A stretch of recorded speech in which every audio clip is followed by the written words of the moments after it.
sa Papa Dudut Stories, ikaw ay hindi nag-iisa.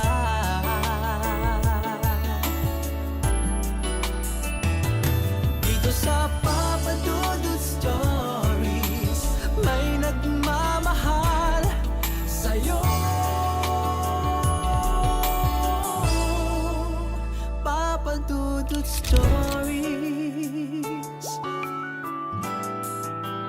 Papa Dudut Stories. Dear Papa Dudut, sa lahat po ng mga nakatutok ngayon, huwag kalimutan na mag-like, mag-share at mag-subscribe.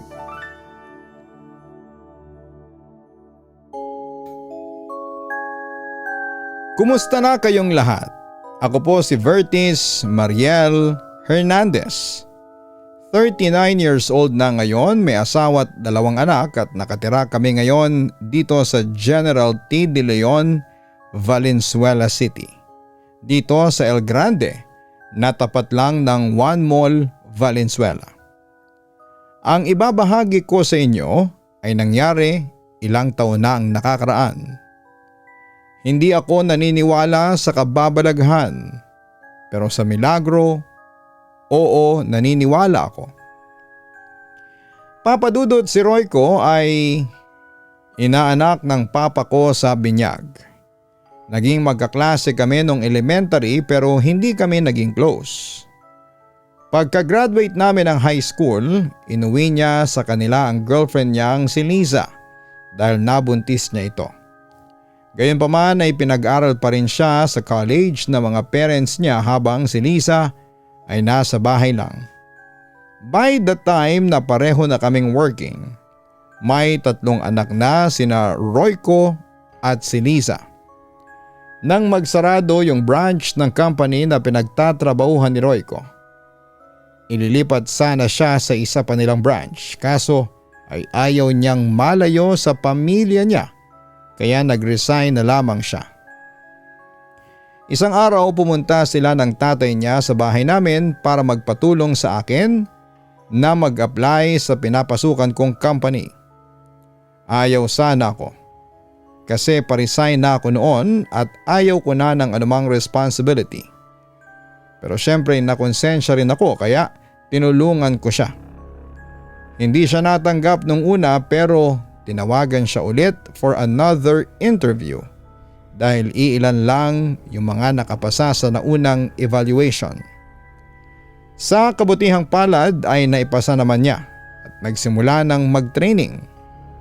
Nagpa siya akong hintayin muna siyang ma-regularize bago ako mag-resign para makuha yung referral bonus na 10,000.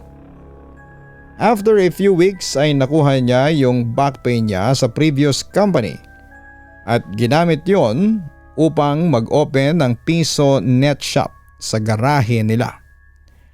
2 unit lang yon pero kahit papaano ay may naipupundar siya at may pinagkakabalahan si Liza sa bahay nila. Isang araw may mga dumating kaming kliyente at nagmo-monitor sila ng mga calls. Kabado yung ibang mga agents lalo na yung mga baguhan. Hindi mapalagay si Royco sa station niya kaya tinatawanan ko siya. Dasal siya ng dasal na huwag sanang mamonitor. Malas niya dahil siya ang unang na-audit at 2 calls pa. Pero swerte kasi parehong 100 ang score niya sa 2 client monitoring. Hindi pa doon nagtatapos ang swerte ni Royco. Every week may 2 o 3 siyang commendations.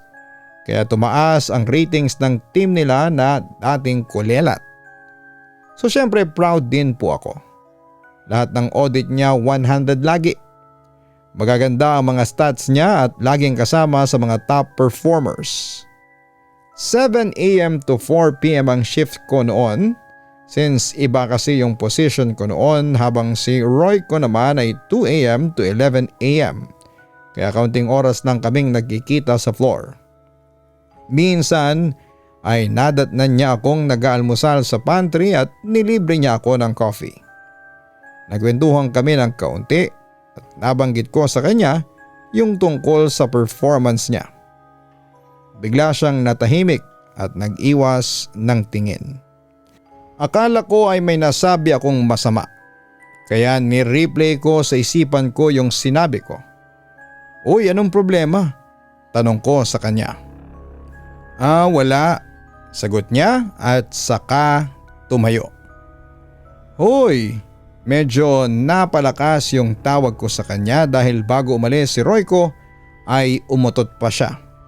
Akala ko noon ay pinagtitripan niya ako pero hindi siya lumingon at dire-diretsyong lumabas ng pantry. Mula noon ay napansin kong iniiwasan na ako ni Royco. Kahit kapag pumupunta kami sa bahay nila kapag may okasyon ay hindi niya ako kinikibo. Nung una ay nabubwisit ako dahil hindi ko naman siya inaano, pero nang magtagal ay hinayaan ko na lamang siya at hindi ko na rin pinansin. Nang sumunod na buwan ay nakapagpatayo na ng sariling bahay sina Royco at Lisa doon sa nabili nilang lote. Nasa tapat lamang yon ng bahay ng mga magulang ni Royco at kalsada lang ang pagitan nila. Yung dating maliit na pisonet shop niya ay napatuyuan na rin ang pwesto sa gilid ng bahay nila. Noong ipabless ang bahay ni Royco, in-invite niya yung mga teammates niya, pati yung mga boss namin. Sinasama nila ako noon pero nagdahilan na lamang ako na may ibang lakad dahil hindi naman kasi ako in-invite ni Royco o kahit si Lisa. Bandang hapon noon nang magkagulo sina Royco. Sumabog daw yung tangke ng gas sa bahay ng parents niya at mabilis na natupok ng apoy yung bahay. Dahil medyo lasing na yung mga nagiinumang kalalakihan sa bagong bahay ni Royco, kaunti lang yung mga nakatulong para umapula sa sunog. Yung ibang mga kapitbahay kasi ay inuna nilang sagipin yung mga gamit sa sarili nilang mga bahay. Makulimlim ng araw na yon na parang anytime ay bubuhos yung ulan. Pero habang nasusunog ang bahay ay puro hangin lang, kaya naman lalong lumaki yung apoy. Nang dumating yung mga bombero, napatay naman yung apoy pero wala nang naisalba sa mga gamit na nasa loob. Kinagabihan doon palang bumuhos ang malakas na ulan. Nagpaimbestiga noon ng tatay ni Royco dahil suspetsya nila ay may foul play na nangyari. Pero hindi nagtagal ay nag-give up na lang din sila dahil wala naman daw lumalabas na anumang findings. Sinimula na ang pagpapatayo ulit ng bahay para sa parents ni Royco pero laging may aberya. Noong una ay nagkabulutong tubig yung isang karpentero at nahawa yung mga kasama niya kaya ilang linggo silang hindi nakapagtrabaho. Nang makabalik na sila ay nagpanay-panay naman ang pagulan kaya natigil sila ulit. Naisip ni Royco na ibahin yung pwesto ng bahay. Inalok nila yung may-ari ng lupa sa may likuran ng nasunog na bahay para sana bilhin nila yung lote pero ayaw ng may-ari. Ilang araw ang lumipas ay naaksidente yung may-ari sakay ng kanyang motorsiklo at kinailangan siyang operahan. Bandang huli ay pumayag din yung pamilya ng may-ari na ibenta yung lupa kay Royco para may pambayad sila sa ospital. Papadudot, sa loob lamang ng ilang buwan mula nang makapasok si Royco sa company namin, kitang-kita yung malaking pagbabago sa estado ng buhay nila. Nakapundar siya ng bahay, negosyo, lupa, mga branded na gamit at iba pa. Aaminin ko, minsan ay naiinggit ako. Kasi di hamak na mas matagal na akong nagtatrabaho pero hindi ako nakapagpundar ng tulad ng sa kanya. Nagtataka rin ako kasi kung sa sweldo lang namin galing ang lahat ng mga yon, parang imposible yata. Considering na hindi pa siya regular ng mga panahong yon. At this point ay hindi pa rin kami nag-uusap at nagpapansinan. Noong 6 month na ni Royco ay nag-decide na akong magpasa ng resignation dahil may ibang job offer nang naghihintay sa akin. Saka sakto kasi yung regularization niya pag nag-render ako ng 30-day notice. Hanggang sa isang araw ay nagkaroon kami ng meeting at salit-salitang pumasok yung mga teams sa meeting room. May malaking table sa gitna ng room na pinapalibutan ng mga upuan. Nakapwesto ako sa top right ng mesa at nakaharap sa laptop dahil ako yung taga-play ng slideshow. Nang turn na ng team ni Royco, nahuli siyang pumasok kaya tumayo na lamang siya sa tabi ng pinto. Bali nasa bandang likuran ko siya. Bigla akong nakaamoy ng sobrang baho kaya pabiro akong nagtanong kung sino ba yung nakarami ng kinaing nilagang itlog. Nagtinginan sila at pasimpleng tumawa. Yung iba ay automatic na nagtakip ng ilong nang mapatingin sa akin. Pero agad din nilang inalis dahil wala raw silang naaamoy. Naalala ko bigla yung time na akala ko ay inututan ako ni Royco. Same stench. Nung magsimula na kami medyo nag-fade na yung amoy kaya nag-focus na ako sa ginawa ko. Then halfway through the meeting, umalingasaw ulit yung amoy. Pasimple kong tinignan yung iba pero tahimik lamang silang nakikinig sa boss namin. Imposibleng hindi nila naaamoy kasi sobrang baho talaga to the point na nasusuka na ako. Pinaghalong lansa at amoy ng basura na mas matindi kesa doon sa unang beses kong naamoy. Nagsimula na akong kilabutan at hindi ko sigurado kung dahil ba sa pagpipigil ko para hindi masuka, dahil sa lamig ng aircon or dahil sa sinasabi ng isipan ko na may iba kaming kasama sa loob. Kinuha ko yung shawl ko at nirap sa leeg ko hanggang sa part ng ilong. Maya-maya ay naramdaman ko na parang gumagalaw yung buhok ko sa bandang likuran ng ulo. Naisip ko na nakaipit yung buhok ko sa shawl kaya hindi yon tatayo ng mag-isa unless hinihila or nilalaro yon. Pasimple akong nagkamot ng ulo at nag-adjust ng pagkakaupo. This time ang pwesto ko ay nakaharap na sa projector screen at nasa left side ko na si Royco. Ipinatong ko yung kanang siko sa mesa at inalerto yung kamay ko para kapag may naramdaman ulit akong humawak sa buhok ko ay susubukan ko itong hulihin. Pero natapos ang meeting na wala na ulit akong naramdaman at nawala na rin yung amoy. Nakadim yung mga ilaw sa loob kaya nung matapos na yung presentation, sinindi nila yung ilaw at nagulat dahil may nasulyapan akong nakasampa sa likod ni Royco na something black. Kinusot ko yung mga mata ko at dahil nag-a-adjust pa sa liwanag at nang tingnan ko ulit ay wala na yon. My mind refused to dismiss the thought na guni-guni ko lang yung nakita ko. Sa likuran ni Royco at epekto lamang yon noong pagsindi ng ilaw. The following week ay may nag-open ng slot for a subject matter expert position dahil nag-resign yung SME ng isang team. Performance at stats lang ang tinitingnan nila kaya maraming nag-a-apply kabilang na si Royco. Nag-undergo sila ng interview at assessment hanggang sa dalawa na lamang ang natira, sina Royco at Ate Vina. Pareho po silang top performer kaya gusto sana ng manager namin na kunin na lamang silang pareho dahil mahirap pumili kaso'y isa lang yung available na slot. May mga gossips sa floor na malamang ay si Ate Vina daw ang kukunin dahil tenured na siya compared kay Royco na baguhan pa lamang. The day before the announcement, nagulat kaming lahat sa balitang namatay na si Ryan, ang SME ng team ni Royco. Sabi ng kapatid niya noong makipaglamay kami, hindi na raw nagising si Ryan sa kanyang tulog. So since dalawa na ang SME positions na nabakante ay parehong kinuha si Ate Vina at si Royco. Kinabukasan inagahan ko yung pagpasok para makausap si Royco. Hinanap ko siya sa buong floor pero hindi ko siya nakita. Sabi ng supervisor niya naka-break daw. Bumaba ako ng pantry pero wala rin siya doon. Aakyat na sana ako sa taas nang mapatingin ako sa may parking area sa gilid ng building. Pumunta ako doon at sumilip sa smoking area sa may likuran. Doon ko nakita si Royco na nakaupo sa isang bench at nakayuko. Lumapit ako at tinawag siya pero hindi siya gumalaw. Kaya akala ko ay nakatulog siya.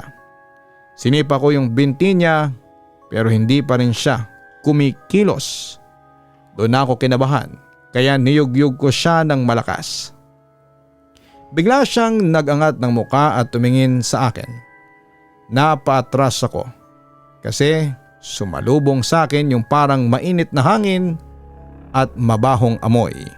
Sobrang putla ng mukha niya at nangingitim yung mga labi. Royco, na paano ka? Tanong ko sa kanya.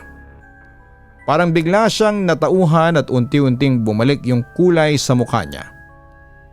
Nakatingin lang siya sa akin at maya-maya pa ay nagsimulang umiyak. Hinayaan ko lang siya at hinintayin na kumalma. Hinila niya yung laylayan ng suot niyang t-shirt at saka pinunasan ang mukha niya. Then humarap siya sa akin at mangiyak-ngiyak na nagsalita, Papa Dudut. Vertis, last week sinabi sa akin ni Lisa na buntis siya sa pang-apat namin. Hindi ako kumibo at hindi ko alam kung anong reaksyon ang dapat kong gawin kasi good news dapat yon, pero bakit parang nagluluksa siya? Tumango na lamang ako at nagsalita ulit siya. Kaninang break time, pautal-utal niyang sabi. Sinecheck ko ito eh. Aniya at ipinakita yung hawak niyang cellphone. Si Enric, wala na raw si Enric. Sabi niya habang umiiyak. Si Enric ang panganay nilang anak ni Lisa. Nag-file ng immediate resignation si Royco on the same day bago siya umuwi. After mailibing si Enric ay na-ospital naman si Lisa at nakunan. Si Royco ay hindi nila alam kung nasaan. Umalis daw siya noong huling gabi ng lamay ni Enric at hindi na nila makontak mula noon. Lahat ng mga kakilala nila at kamag-anak ay tumulong sa paghahanap pero hindi nila nakita. Nag-post pa sila sa Facebook sa pagbabaka sakali na may makakilala kay Royco. Dinalaw ko si Lisa sa ospital, iyak siya ng iyak at matagal bago ko napatahan. Doon siya nagsimulang magkwento sa akin tungkol sa sinasabing swerteng medalyon ni Royco.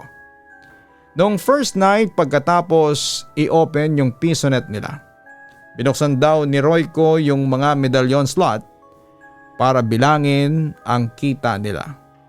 Doon sa isang unit ay may nakita silang medalyong kulay ginto sa ibabaw ng CPU. Una, nagtaka daw si Royco dahil sino ang mag-iiwan noon sa ibabaw ng CPU. Pero nang tingnan nila ito, maganda daw, sabi ni Royco dahil parang gawa yon sa ginto at mukhang antiko. Medyo luma na pero makikita pa raw yung mga naka-emboss na design. Di lang maalala ni Lisa yung exact na design dahil once lang niya itong nakita. Yun na nga, Papa Dudut, kinuha raw yon ni Royco at sinabing susuotin niya yon dahil kutob niya ay isa itong lucky charm o suwerte. Una raw yung nasubok ni Royco nang makakuha siya ng perfect scores sa client monitoring. Nagkwento raw kay Lisa na sobrang kabanyada time. Napahawak siya sa medalyon na suot niya at unconsciously ay nag-wish. Akala nila ay coincidence lamang yon. Pero nang magtuloy-tuloy ang swerte ni Royco ay naisip nilang lucky charm talaga nila ang medalyon. Nagsimulang magbago ang pakiramdam ni Lisa sa medalyon na yon mula nang magpagawa sila ng bagong bahay. Naging sakitin daw yung tatlo nilang anak at lagi siyang nagigising tuwing madaling araw na parang uhaw na uhaw. Sinubukan niyang sabihin yon kay Royco pero binigyan lamang siya nito ng pera para ipa-check up ang mga bata. Nang masunog ang bahay ng mga in-laws ni Lisa ay doon na raw siya tuluyang natakot. Dahil parang yon ang naging kapalit ng hiniling nilang bahay. At yun nga, kada may gustong makuha si Royco, para sa sarili at pamilya niya, laging may hindi magandang consequences yon sa ibang tao. Hindi nga nagtagal, kahit na hindi sila humiling ay kusa na raw dumarating ang mga blessings sa kanila. Kasabay nito ay naging mainitin ang ulo ni Royco at napapadalas ang pag-aaway nila na ultimo yung itsura ng mga plato nila ay kinakagalit daw niya. Kahit na anong pakiusap na gawin ni Lisa kay Royco na itapon na yung medalyon ay ayaw daw nito. Nang minsang ungkatin niya ulit yon, ay muntika na siyang pagbuhatan ng kamay ni Royco sa harapan ng mga anak nila. Kwento pa ni Liza, palagi raw sumasakit ang ulo ng asawa niya. Minsan ay nagising siya ng madaling araw at nakitang nakatayo si Royco sa paanan ng kama nila. Hindi siya sigurado pero parang nakita raw ni Lisa na parang may lalaking nakakbay kay Royco. Bigla siyang bumangon at nagsindi ng ilaw pero wala na yung lalaki. Sinabi ko kay Lisa na posibleng totoo yung nakita niya. Dahil nakita ko rin ito. Hindi ko lang matukoy kung lalaki nga yun. Nalaman ko rin na pinagbawalan din ni Royco si Lisa na makipag-usap sa akin. Ako raw kasi ang tatapos sa swerte nila. Kaya pala hindi nagchat-chat sa akin si Lisa at hindi rin ako in-invite sa house blessing nila. Sinuggest ko kay Lisa na ipapray over yung bahay nila paglabas niya sa ospital. Lagi akong dumadalaw noon sa kanila at sinasama sa Sunday school yung dalawang naiwang bata. Naging okay naman ang buhay ng pamilya ni Royco pagkatapos ng lahat. Patuloy pa rin silang umaasa na balang araw ay babalik pa rin siya. Papadudot, napakaraming bagay ang nangyayari na mahirap ipaliwanag. Sa totoo lang ay hindi ko alam kung ano bang klaseng power meron yung medalyon na yon para makapag-grant ng wish or kung ano bang klaseng nilalang yung nakakbay sa likod ni Royco. About dun sa amoy, I consulted someone at napag-alabang ko na posibleng amoy daw yon ng entity na nakakapit kay Royco since ako lang ang nakakaamoy at nakakakita sa kanya. Or posible rin daw na it's just the stench of greed, guilt, death, selfishness and fear na nabuo sa kaloob-looban ni Royco na naiimit mula sa kanya. Samantala lumipas ang maraming taon ay nakapag-asawa na ako at nagkaroon ng mga anak. Isang gabi ay nagising ako mula sa pagkakatulog nang makarinig ako ng ingay mula sa labas ng bahay namin. Ang nakapagtataka noon ay tulog na tulog ang asawa ko at mga anak ko. Naglakas loob naman akong bumangon at sumilip sa bintana. Doon ay may nakita akong isang lalaking nakatayo sa labas ng gate namin. Nung una ay kinabahan ako kasi baka magnanakaw pero nang tila humarap ito sa akin at nagkatitigan kami ay doon ko na-realize na si Royco pala ito. Pero papadudot iba ang kanyang itsura. Maputla siya at parang bangkay na nabuhay ang kanyang itsura. Siyempre natakot ako at bumalik sa aking kama para matulog. Kinabukasan habang nagwawalis ako ay nakita kong may nakasabit na medalyon sa gate. Nilapitan ko ito at inobserbahan. Pero biglang nag-flash sa akin ang imahe ni Royco kaya naisipan ko kaagad na baka siya ang nag-iwan ng medalyon sa akin at baka ito yung medalyon na nagdala ng swerte at kamalasan sa kanya. Dahil dito ay dinala ko ito sa simbahan para madispatcha at ma-exorcise.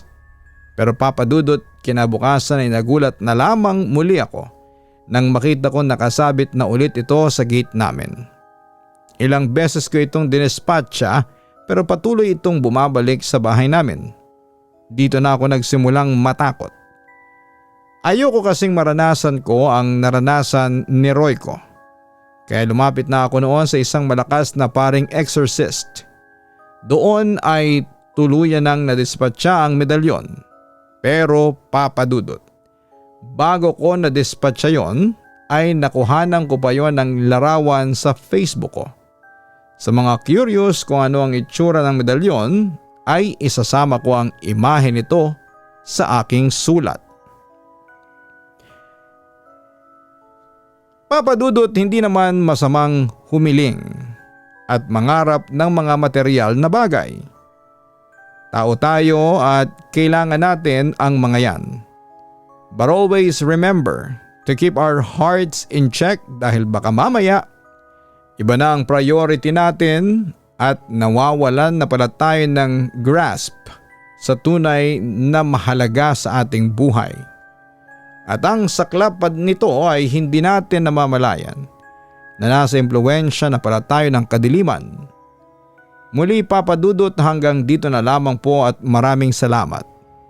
Lubos na gumagalang, Vertis. Maraming salamat Vertis sa pag-share mo ng iyong kwento sa ating programa. Hindi masamang humiling at maghangad ng pera o anumang material na bagay, lalo na kung kailangan naman talaga natin. Pero ang masama ay yung nagiging ganid tayo. To the extent na nananamantala na tayo ng ibang tao para lamang makalamang at makuha ang ating kagustuhan. Oo, kailangan natin ng pera pero huwag nating sambahin at ipagpalit sa ating pamilya o sa Diyos.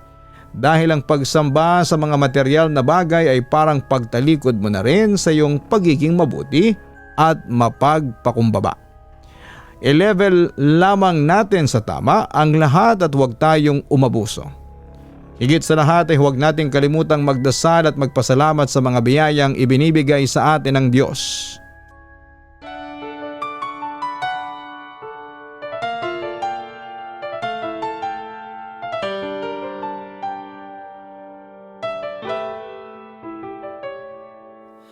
Ang buhay ay mahiwaga,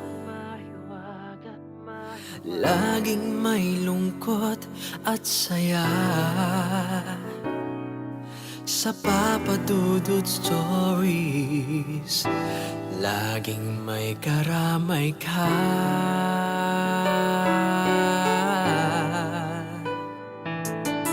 Mga problemang kay bigat,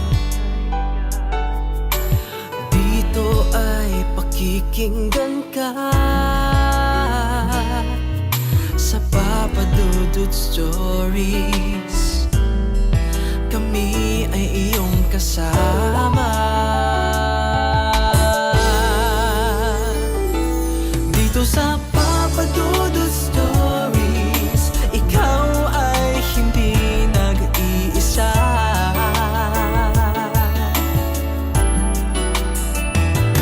Dito sa Papa Dudut Stories, may nagmamahal sa'yo.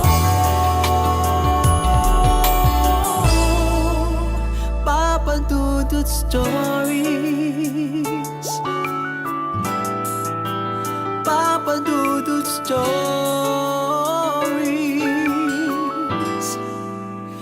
Papa Dudut Stories.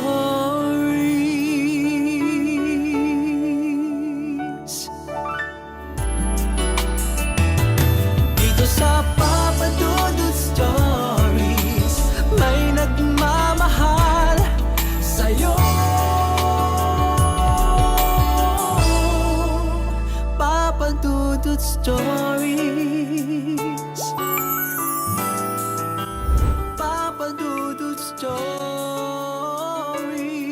Hello mga ka-online, si Papa Dudut po ito. Nag-enjoy ka ba sa ating kwento ngayong araw? Huwag kalimutan na i-share, mag-like at mag-subscribe. Maraming salamat po.